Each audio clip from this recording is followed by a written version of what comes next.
Welcome, everybody. Welcome to Focus. And this is our first class of a 4-week class, and I'm so glad you could join me. I'm going to mute everybody at this point. And if you need to unmute yourself, you can do that. And you can also use the chat feature if you have a question. But we do have a pretty good sized group here, so we'll go ahead that way. I'm going to try to keep this to 45 minutes. To be honest, I'm not exactly sure how long it's going to take, so we'll see. But I'll try to stay as close to 45 as possible. The other thing, kind of a housekeeping thing, you can get Know Your Numbers attendance credit for this. So the best way for me to do that, I think, is if you want Know Your Numbers credit, please put in the chat that you do want, just put KYN, and your name should show up there, and I can save the chat later and I can take attendance that way. So go ahead and do that. Even if you were in a previous class of mine, I'm pretty sure you can get a second credit for this second class. And you really should, try to attend most of the classes, say 3 out of 4, or at least watch, if you can't attend them live, watch them. And I will allow that as credit. That's fine. I'll just take your word for that. But you're here now, and I'm assuming you want to be here and you want to learn how to increase your focus. So let's get into it. And again, welcome everybody. So first thing, let's just stop and pause and ask yourself the question, where is your attention right now? And just sort of kind of notice. If you've been in my mindfulness classes before, it's a lot of what we do is we notice what's happening right in the moment. So just notice where your attention is. Is it paying attention to me? Perhaps you've got your phone nearby. Perhaps maybe there's an email coming in. Whatever it might be. Perhaps there's an itch or a body sensation or a thought or something you remembered you got to do. Where's your attention right now? You don't have to do anything with it. I just want you to pay attention to your attention.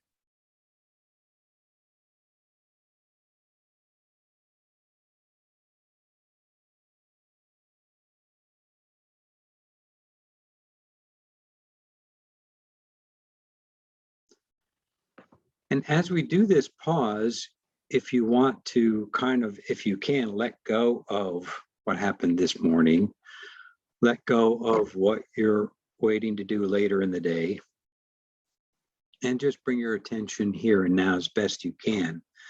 And that's really kind of the point of the whole class, is we're going to be trying to train our attention, learn a little bit more about our attention, why it wanders, where it wanders to, how that helps us, how it gets in the way, and how we can really train it, because we know that it is trainable. And this is really all based on this book, Peak Mind, Find Your Focus, Own Your Attention, Invest 12 Minutes a Day. So you might want to pick that up, as you don't have to. I'm going to be summarizing a lot of the key concepts in the class. But if you want to read more about it, this is a great place. It's really a great read. And it's by, as you can see, Amishi Jha, who's a neuroscientist at the University of Miami.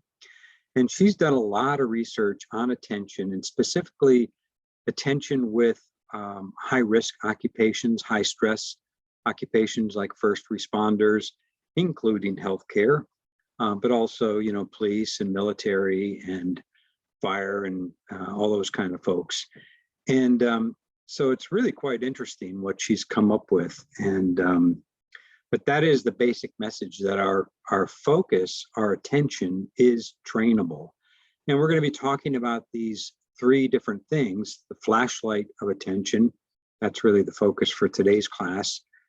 Then the spotlight of, or actually maybe I should have said floodlight is probably a better term. And then the juggling, which is actually the executive function, kind of keeping all the balls in the air. I'll go through that again in a few slides, and you'll learn a little bit more about that. But the interesting thing is it does come together in meditation, and you'll see how that works. So this is a mindfulness-based class. We are going to be using mindfulness techniques. So if you've been in my classes before, you'll be familiar with that. But if you haven't, don't worry about that. It's quite easy, and I'll guide you through those. Part of her attention was, part of her research was that she tried to figure out what is the best amount of mindfulness meditation to strengthen our attention. And what she found is that it's about 12 minutes a day. Now, in the beginning, I'm going to ask you, especially if you haven't done mindfulness practices, I'm going to ask you only to do less, even 3 or 4 minutes. If you've done a lot of mindfulness practices and got a good regular practice going, I would say try to do some of these practices 12 minutes a day, if you can fit that into your schedule. All right, so let's do this first. I'm going to try this right from my slides. This is kind of a fun little video. And let me see if we can get this working. You know what? I'm going to back out. I realized I forgot to click off these important things about the video. Let's do that again. Very good. Everybody see that? I'll start it. Hopefully you'll hear it. The monkey business illusion.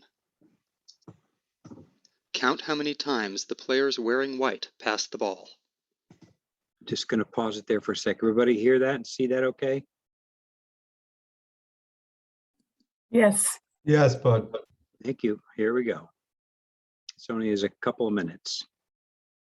Count how many times players wearing white pass the ball. See how good you can get this.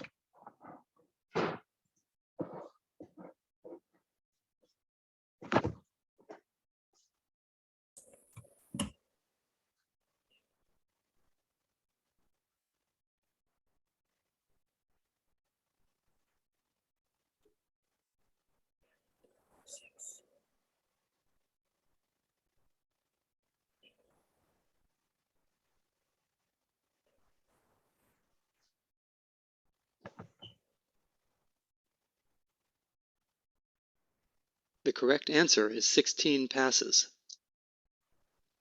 Did you spot the gorilla? For people who Yes. haven't seen or heard about a video like this before, about half missed the gorilla.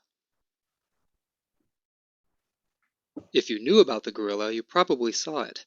But did you notice the curtain changing color or the player on the black team leaving the game? Let's rewind and watch it again.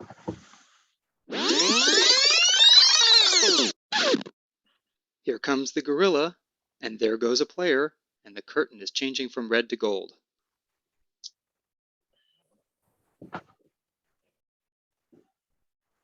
When you're looking for a gorilla, you often miss other unexpected events. And that's the monkey business illusion. Learn more about this illusion and the original gorilla experiment at theinvisiblegorilla.com. Okay, kind of interesting, right? First lesson in attention. What we pay attention to and what we see. How many people notice the gorilla? Let's just do it. You can either raise your hand or put maybe in the chat if you noticed the gorilla. How many people didn't notice the gorilla? Did not. Okay, yes, a bunch of yeses, missed the gorilla. So as you can see, about 50% missed it. It's about what we're seeing here in our chats. But did you notice the curtain color changing? Did you notice the player leaving? That's other little things that we missed. So first lesson in our attention, we really try when we focus in, and that's kind of the flashlight, we miss other things. And so let me go back to sharing. And if you did miss it, don't worry about it. It's just part of the fun of it, a little kind of way to start our lesson. So talking about the flashlight, she uses these concepts as ways to describe our attention. The attention researchers call this your orienting system. Okay, and so as you can see here, like a flashlight, what you pointed at becomes brighter, more highlighted, more salient. Whatever is not in the beam remains kind of suppressed. And so that's what happened with this video. We're really zoning in on the passes of the white team and not perhaps noticing those other things that happened. But you can also point the beam anywhere, outward to your external environment or inward. And of course, that's what our mindfulness practices teach us. We really look at that internal landscape of our thoughts, feelings, emotions, body sensations, memories, those kinds of things.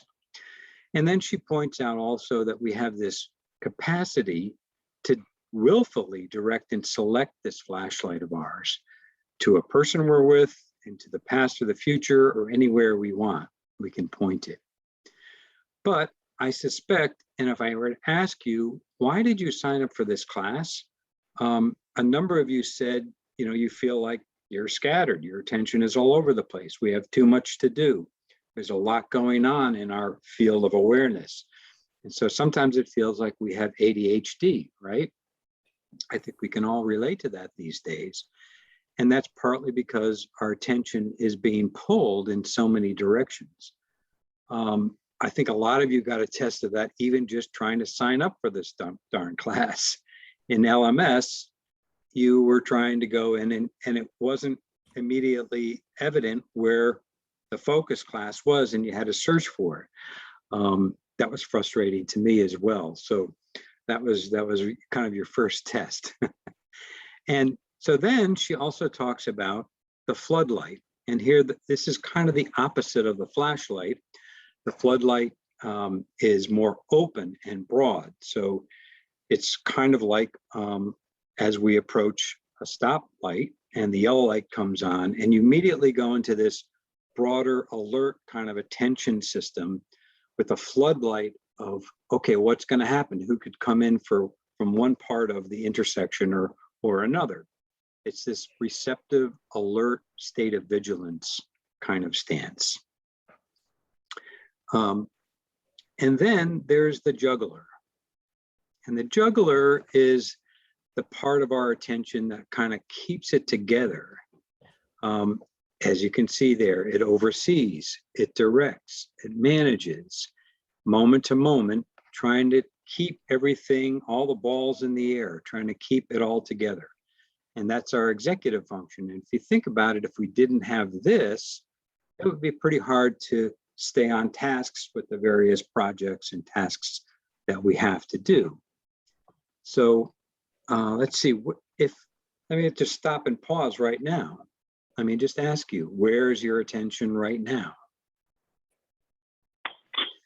And that's going to be part of the practice. I'm going to be asking you at various times, what are you focused on right now? Is your attention on what we're talking about here? Or was your attention pulled to somewhere else? And if it was, part of the message is that's okay. That's just part of our attention system. It's part of what happens. Mind wandering and our attention kind of getting hijacked is part of what happens. We have our phones, they continually distract us. We have things at work, emails are coming in, we're getting text messages, we're getting pings from all over the place.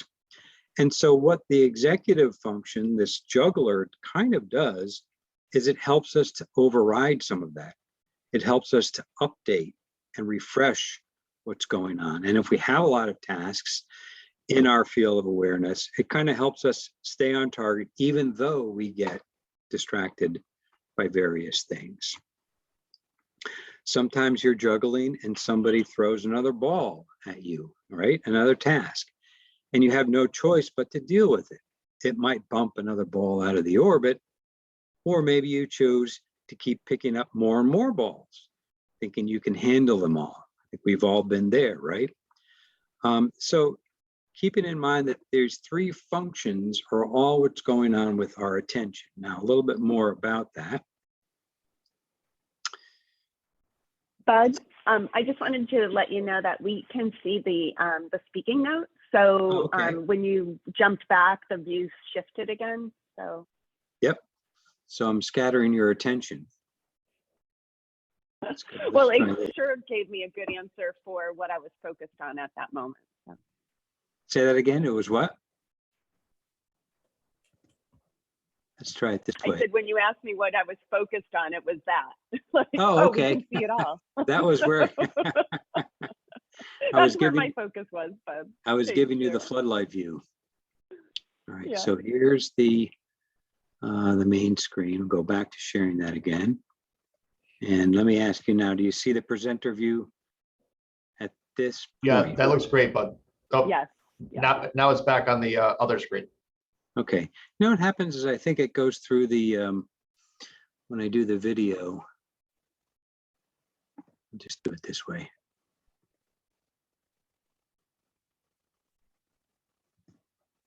Bear with me. All right. So with our attention, these are things all having to do with how to protect our attention. And one of the interesting things that she found in the research was that mindfulness meditation kind of brings together the three different functions that I just talked about and serves to strengthen our attention. So if you have had a mindfulness practice for a while, maybe you've noticed that it's helped your ability to focus.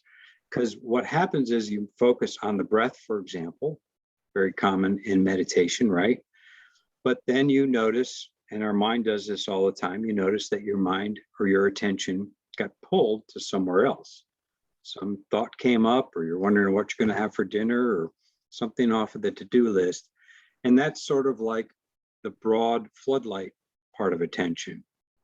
The juggling part is remembering, okay, stay on task. I'm going to bring this back to the breath. I'm going to come back and stay. And so the juggling part is juggling all those different awareness that come into our attention. And so that's why meditation can be such a good way to increase our focus and our ability to keep our attention. The other thing that I won't go through all these, but I think the other thing that's really kind of important is that number 3, our attention is limited, and so is our working memory.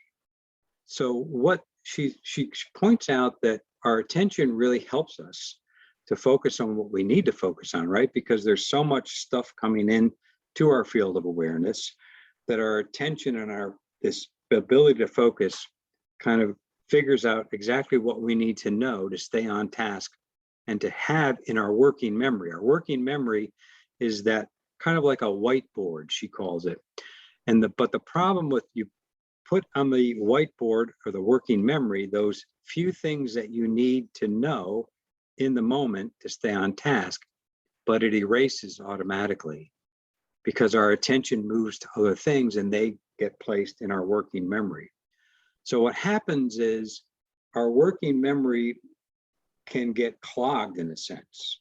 When we have a lot of scattered attention, we've got a lot going on, there's a lot flooding into the working memory. And if you have that feeling of sort of being very scattered and, not being able to focus, that's sort of what's happening there. And also, as mentioned here in this list, that attention wanders often. That's just part of it. So that's why I said, don't give yourself a hard time if you're noticing that your attention is wandering often. That's sort of the nature of the beast. Also linked to emotions. So, when we're going through emotional ups and downs, that's also obviously going to pull on our attention. And it's trainable, that last point. And that's the main thing. Attention is very powerful, but fortunately it's trainable. And that's really what we're here all about. But the kryptonite, the part, if you remember Superman from a long time ago, kryptonite is what takes Superman's powers away. So in the same way, stress, poor mood, and threat can help to erode our attention. And so when you think about it, who isn't under these conditions, especially coming out of the pandemic? Hopefully we're coming out of it, still that uncertainty of it. We're all experiencing high levels of stress, or at least most of us are. Whenever I do stress assessments with classes, it seems that we score in healthcare a lot higher than the general public. So a lot of us are under high amounts of stress, and we have, emotional ups and downs. Of course, we have all kinds of mood impacts on ourselves. and then when we're under threat. So I'll just give you an example. Yesterday, for me, I was feeling kind of stressed and it was in a bad mood. I don't know why. There was just a lot going on in various parts of my life. And so I kind of woke up on the wrong side of bed and I was feeling kind of lousy. And I was in sort of a, a blah, sort of a languishing meh kind of a mood yesterday. And on top of it, I was feeling stressed because I was actually preparing for this class plus a couple of other classes. And I was sort of feeling a little bit behind and not really caught up. So every time I sat down to kind of work on the slides or kind of get focused, I could feel that stress pulling my attention. Or if I started to feel lousy about it, or I got kind of that negative thought loop that you can see here, it becomes sort of a vicious cycle. They can easily scatter your attention and make it harder. So obviously it helps to improve our stress. It helps to get better at stress. And there are some ways that we can do that. Mindfulness, I think, really helps us a lot with that. Dealing with emotional ups and downs, we can also do some things to simply name and tame it, label those things, acknowledge those emotions rather than try to push them away. We're not going to really go into those too deeply in the class, but just to point out that those are things to be aware of, and those are things that are going to naturally pull on our attention. In addition to this, VUCA, which is volatility, uncertainty, complexity, and ambiguity. Think about that. Doesn't that sound like pretty much what we've been living in for the past 2 years, right? So if you've been feeling overwhelmed or unfocused, if you've struggled with staying on task or been blindsided by emotion during this time, me too. We all have. And this is precisely what the research regarding the human brain attention system would predict. These all make it difficult to focus. So in other words, you're overwhelmed, but it's not really your fault. There's a lot of conditions. It's sort of like we're swimming against the tide or against the current. But we can learn to do that. We can kind of learn to kind of surf in a way, if you will. So the first exercise that I would like to lead you through today is called the flashlight of attention. And this is kind of the core practice that we'll do throughout the 4 weeks, but each week we'll introduce a different practice as well, so that this is sort of the main practice that gets us into it. So let me just sort of set the stage a little bit before we start. So when we're training our attention, think of it as we're kind of training a puppy. Wandering around is just what puppies do, right? So, but there's no need to be harsh or mean to the puppy as we're training it. So don't be harsh to yourself. Be kind to yourself.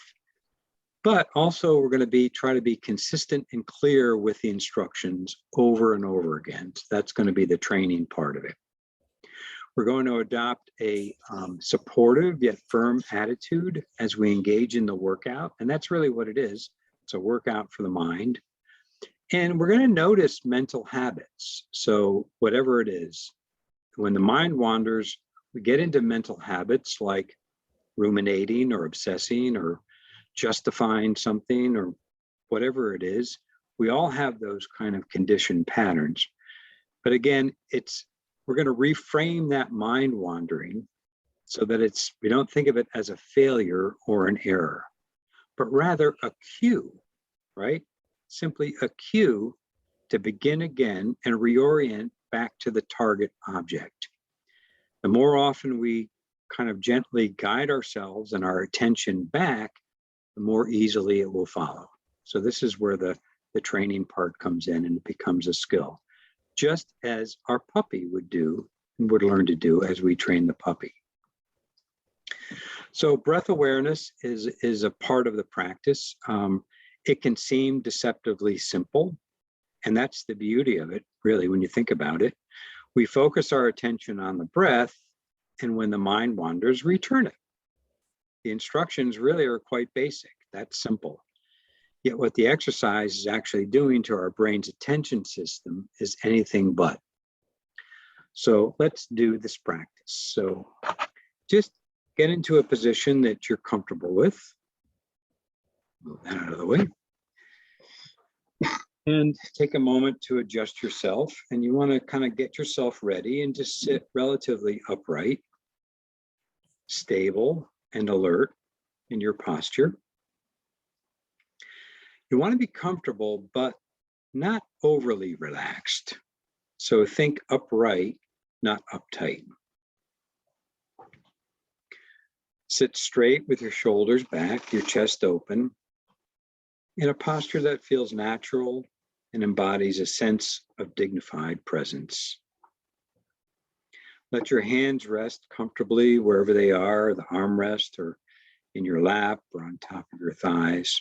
Doesn't really matter, just let them rest comfortably. Feet flat on the floor, I think that helps to kind of ground us and stabilize us. And you can close your eyes, or if you'd prefer, lower your eyelids to have a soft gaze down in front of you, if that's more comfortable. And breathe, and just simply follow your breath. Know when you're breathing in, know when you're breathing out. Following the breath, moving at its natural pace and rhythm, not controlling it. Now tune in to breath-related sensations. This may include the coolness of the air going in through the nostrils and maybe a little warmer coming back out. Maybe the sensation of your lungs filling up and your chest and the ribs expanding. Or the feeling of your belly moving in and out. Choose one area of the body related to whichever breath-related sensations feel most prominent, and focus on that specific area for the rest of the exercise. And direct and maintain your attentional focus here, like a flashlight with a strong, bright beam.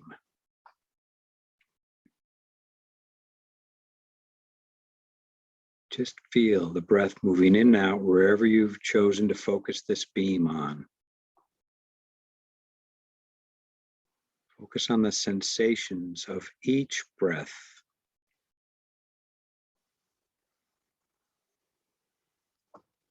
And then notice when your flashlight is moved, and then move it back. The real work of this exercise, after you've chosen the target of the flashlight, is to pay attention to what happens next. Notice when thoughts or sensations arise that pull your flashlight off target. I'm going to be quiet for a moment here and just pay attention to the flashlight and what happens to it.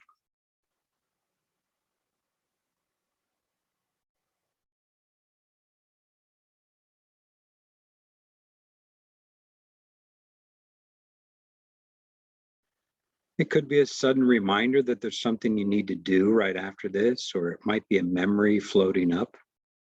It might be an itch or a body sensation. When you notice your flashlight has been pulled away, simply redirect it back to your breath. Nothing special to do other than this simple, gentle nudge that acts supportively to move the flashlight back. So again, I'll leave you with a little bit of silence to practice on your own, just focusing on the breath sensations, noticing where the flashlight is and where it goes, and then bringing it back.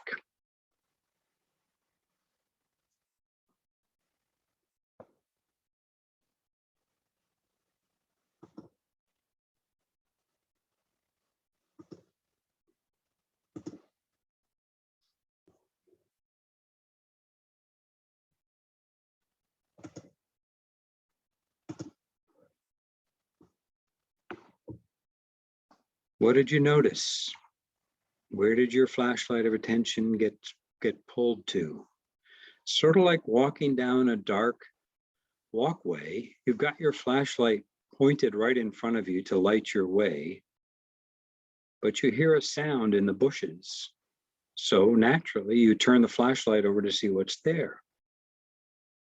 Oh, it was nothing. It was just the breeze. So bring the flashlight back to where you had it aimed, back to your breath, back to the sensations of the breath.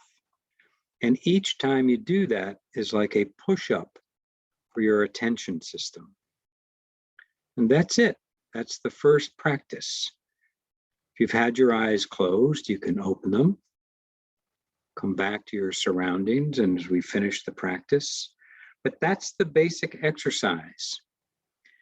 And if you notice, like I said before, it's targeting the 3 areas of attention, because it allows you to practice focusing as you orient attention to the breath itself, staying alert and monitoring ongoing mental activity to detect mind wandering, and then redirecting the executive management of cognitive processes to make sure we return and remain on task.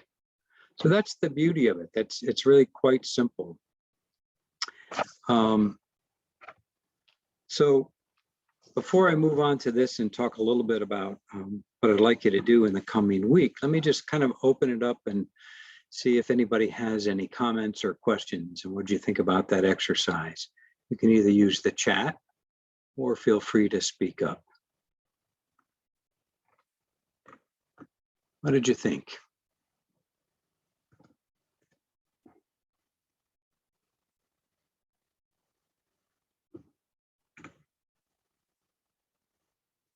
Here we go. The to-do list is constant. Yep. Okay, so someone says they got sleepy, and that's fine. You know, sometimes sitting in the middle of the day with our eyes closed, we get sleepy. Maybe you want to keep your eyes open a little bit. Maybe you need to get a little bit more sleep. That was relaxing. So part of it is we are relaxing. Someone says hard to focus. Got sleepy as well. Felt like for the most part I did so well, and then someone knocked on my door and I paid attention to that as opposed to advising I was busy at the time. Yeah, I mean, there's all sorts of natural distractions in our world, right? We can't, it's pretty hard to insulate ourselves from all those. And that's exactly why we're doing the practice. We're trying to learn how to come back from distraction. And we're trying to improve, you know, so that we're not as distractible. Yeah, flashlight kept wandering. It does. That's just part of that's, and again, it's just part of what we're going to experience. There's nothing wrong with that. Yeah, hard to do when working. So that's a good point. Focus was on the needs of the nurses and patients who need our. So okay, so you're really right there. And yeah, it's hard when you're really trying to do and you're multitasking. So you know, actually, what I'm asking you to do with this is kind of single task. And if you need to be multitasking, it's understandable that it's hard. I was able to refocus on my breath fairly easily. Good. Hearing the office phone ring to redirect. Yeah. Focus was present, drifted. Yeah. The to-do list is always there, isn't it? So more relaxation. Great. Yeah. And someone says, I can see how this needs practice. So, right. Exactly. This is just the first, and I'm going to talk in a minute about what I'm hoping that you'll give a try. You know, this is like anything else that's a little bit more complex when we're learning a new skill. And really, when you think about it, this is kind of trying to retrain the brain in a way. You know, the brain is, and our minds are, you know, serve us well, but we have all kinds of competing thoughts and all kinds of things that are going on in our attention sphere. So what I'd like you to try to do is practice daily if you can. It's the frequency of it that really is going to make a difference. Now, what I'm going to do is I'm going to send you the slides, and I'm going to send you a recording of that practice so you can listen to it. I'll also attend, or rather attach a handout. So you can, if you just want to follow along like that, you can do it either way. And if you have a mindfulness practice, I would say go for closer to 10 or 12 minutes if you can do that. If this is new to you, just go for 3 minutes minimum. That's all you really need to do in the beginning. It's better if you can learn to do it on a regular basis, just for a few minutes a day. And if you're really busy, same thing. You might just have just a few minutes to do it. So, and then again, where's your attention now? I want you to be asking yourself this question throughout the week. Now, if you need a reminder, maybe set a random reminder from your phone, something that pings you, or if you use an app, sometimes you can set up an app or set it up on your timer, or put something in your calendar, and just sort of periodically ask yourself that question. What's going on for me right now? Where is my attention right now? What's the quality of my attention right now? Is it fairly stable and focused, or do you feel kind of scattered? So just kind of paying attention in an informal way to what's going on with your attention system. The next thing you can do is pay attention to routine tasks. This is something we do again in mindfulness practice, but it's really helpful for your attention. So when you're washing your hands or doing any number of routine activities, just do that. Pay attention to what you're doing while you're doing it. This will also help us to strengthen our attention by paying attention to what's right in front of us. Because when we're doing routine tasks, often our mind is wandering off. It's thinking about that to-do list. It's problem solving. It's analyzing. It's actually working in the background, right? So this is a great opportunity to pause while we're doing any sort of routine task. You might pick a different task every day and just focus on that. Notice when your attention goes off and then gently bring it back again. That's the practice. And then finally, I'm going to send the mindful attention awareness scale. It's fairly easy to do. I think it's maybe 12 or 15 questions. And what this does, it is a mindfulness scale, but it also has a number of questions related to your attention. So very easy to do. And what I'd love to do is get a group score. So if you can send it back to me, you can either scan and email it, or fax it to me, or take a photo of it, whichever, or even just send me your score. The way you score it is, you'll see, is you would add up all your total score and then get an average. But it's best if you can send it to me, and I'll put together a group class score, and then we'll do that at the end as well. And you might want to do that for yourself and see what your score is at the end of the class, and if there's been any improvements. So let's see, any other questions before I begin to close here?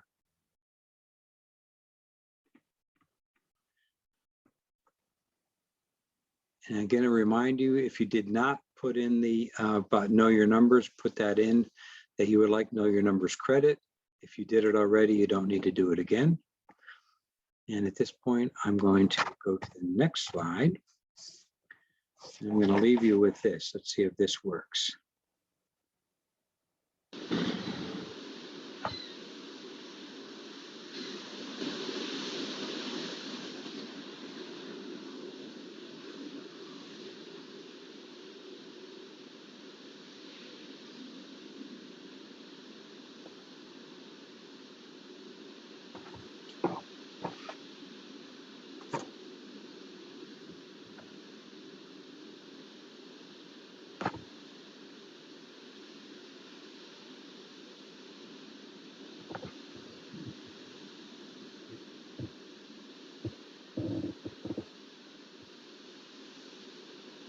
Now, where's your attention?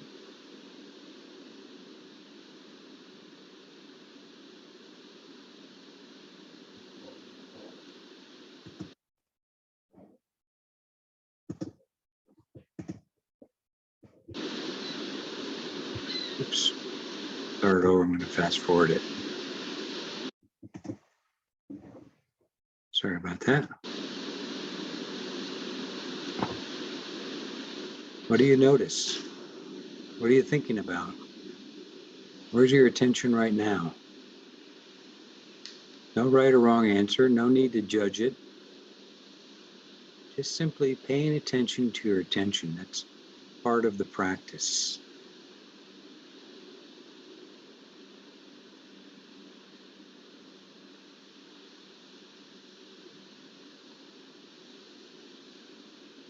Checking inside, sort of doing an internal weather check.